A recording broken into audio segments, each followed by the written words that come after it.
السلام علیکم، یہ چائنا ریڈیو انٹرنیشنل کی اردو سروس ہے۔ بیجنگ اسٹوڈیوز سے اب تک کی اہم خبروں کے ساتھ میں ہوں اعتصام الحق۔ سب سے پہلے اہم خبروں کا خلاصہ۔ شی جن پنگ کی جانب سے قبرص کے نو منتخب صدر کرسٹوزولیٹس کو مبارکباد۔ فروری میں چین کی مینوفیکچرنگ PMI 52.6% تک جا پہنچی۔ امریکہ WTO میں ایک مرتبہ پھر مسائل کا سبب۔ اور اب خبریں تفصیل کے ساتھ۔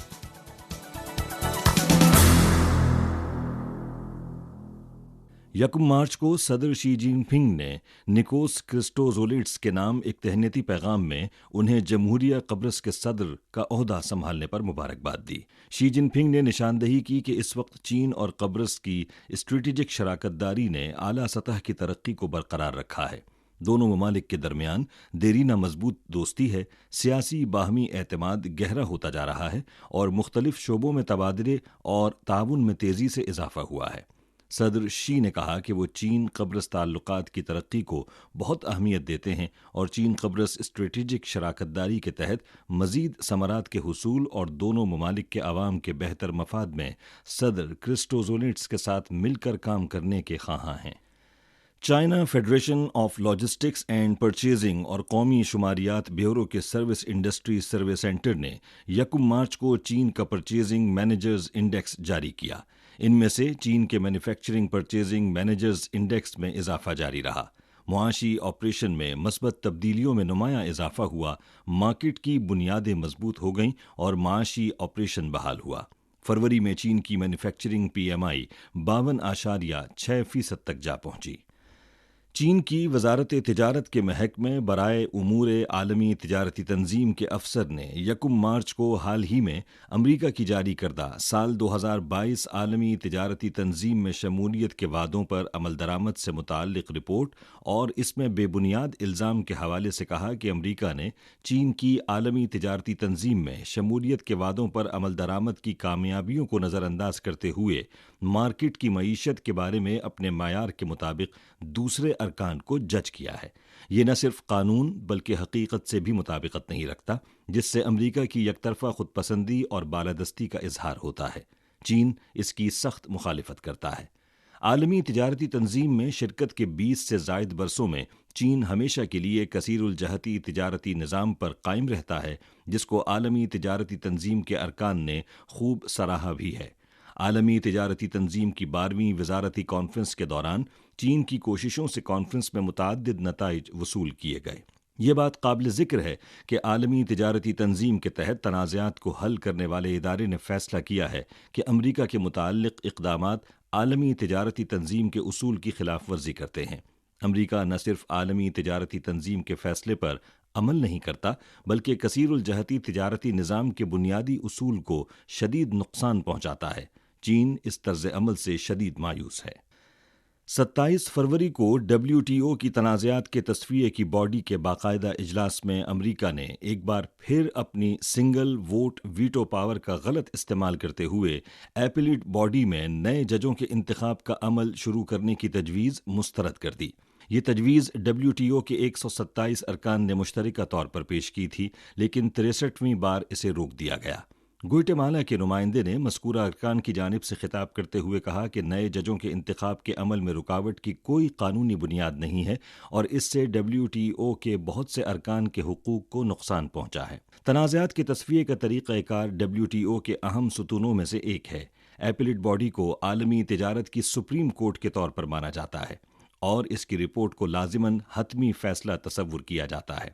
ایپیلیٹ باڈی میں 7 مستقل جج ہیں اور کم از کم 3 ججوں کی موجودگی میکانزم کے معمول کے کام کو برقرار رکھنے کے لیے لازمی ہے۔ چونکہ امریکی حکومت حالیہ برسوں میں نئے ججوں کی تقرری میں رکاوٹ ڈال رہی ہے، دسمبر 2019 میں تنظیم کو بند کرنے پر مجبور کر دیا گیا تھا کیونکہ صرف ایک جج باقی تھا۔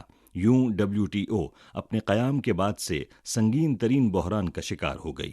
تجزیہ کاروں نے نشاندہی کی کہ ابھرتی ہوئی معیشتوں کے تناظر میں امریکہ کا خیال ہے کہ WTO کے قوانین اب اس کے اپنے مفادات کے لیے سازگار نہیں ہیں۔ حالیہ برسوں میں امریکہ نے تحفظ پسند پالیسی پر عمل کیا ہے اور چین اور یورپی یونین سمیت متعدد فریقوں کے خلاف تجارتی جنگوں کا آغاز کیا ہے۔ امریکہ کے خیال میں اگر وہ WTO کو اپنے استعمال کے لیے تبدیل نہیں کر سکتا تو وہ تنازعات کے تصفیے کے طریقہ کار کو مفلوج کر دے گا یا کم از کم ایسے فیصلے کرنے سے محروم کر دے گا جو اس کے لیے ناسازگار ہوں۔ یہ دیکھا جا سکتا ہے کہ امریکہ ہی WTO کی بقا کے بحران کا سبب ہے۔ بین الاقوامی قوانین ہرگز امریکی مقامی قوانین نہیں ہیں جنہیں صرف امریکی مقاصد کے لیے استعمال کیا جا سکے۔ امریکہ میں کچھ لوگوں نے تجارتی تنازعات کو حل کرنے کے لیے طاقت کے استعمال اور دوسرے ممالک کو رعایتیں دینے پر مجبور کرنے کی کوشش کی ہے، جو نہ صرف آزاد تجارت کے اصولوں کی پامالی ہے بلکہ کثیر الجہتی کے اصولوں کو بھی کمزور کر رہا ہے۔ تاہم گلوبلائزڈ اور ملٹی پولر دنیا میں امریکہ کے لیے اپنی من مانی کا دور ختم ہو چکا ہے۔ چینی وزارت خارجہ کی ترجمان ماؤ نینگ نے 1 مارچ کو پریس کانفرنس میں نام نہاد چین کے خطرے کے نظریے کے حوالے سے ایک سوال کے جواب میں کہا ہے کہ امریکی ایوان نمائندگان کی سماعت کے حوالے سے ہم مطالبہ کرتے ہیں کہ متعلقہ امریکی ادارے اور اہلکار نظریاتی تعصب اور سرد جنگ کی ذہنیت کو ترک کرتے ہوئے چین اور چین امریکہ تعلقات کو معروضی اور منطقی طور پر دیکھیں اور غلط معلومات پر مبنی چین کے خطرے کے نظریے کو پھیلانا بند کریں۔ انہوں نے کہا کہ امریکہ کے متعلقہ اداروں اور اہلکاروں کو کمیونسٹ پارٹی آف چائنا کو بدنام کر کے اپنے سیاسی مفادات کے لیے چین امریکہ تعلقات کو خراب کرنا فوری طور پر روکنا ہوگا۔ ماؤ نینگ نے کہا کہ چین ہمیشہ باہمی احترام، پرامن بقائے باہمی اور مشترکہ تعاون کے 3 اصولوں کے مطابق چین امریکہ تعلقات کو دیکھتا اور فروغ دیتا ہے۔ انہوں نے کہا کہ ہم اپنی خود مختاری، سلامتی اور ترقیاتی مفادات کا ثابت قدمی سے تحفظ کریں گے۔ چینی وزارت خارجہ کی ترجمان ماؤ نینگ نے 1 مارچ کو کہا کہ چین نے ہمیشہ کرونا وائرس کی عالمی سائنسی ٹریسنگ کی حمایت کی اور اس میں حصہ لیا ہے۔ ان کا کہنا ہے کہ وائرس کی ٹریسنگ ایک پیچیدہ سائنسی معاملہ ہے جسے صرف عالمی سائنسدان ہی انجام دے سکتے ہیں۔ چین ٹریسنگ کے معاملے کے بہانے سیاسی کھیل کھیلنے کی سخت مذمت کرتا ہے۔ ماؤ نینگ نے کہا کہ انٹیلیجنس اداروں کی جانب سے بذات خود ٹریسنگ کرنا اس معاملے کو سیاسی رنگ دینا ہے۔ امریکی انٹیلیجنس اداروں کی ماضی میں دھوکہ دہی کے خراب ریکارڈ کی وجہ سے ان کی جانب سے جو بھی نتائج سامنے آئے وہ قابل اعتماد نہیں ہوں گے۔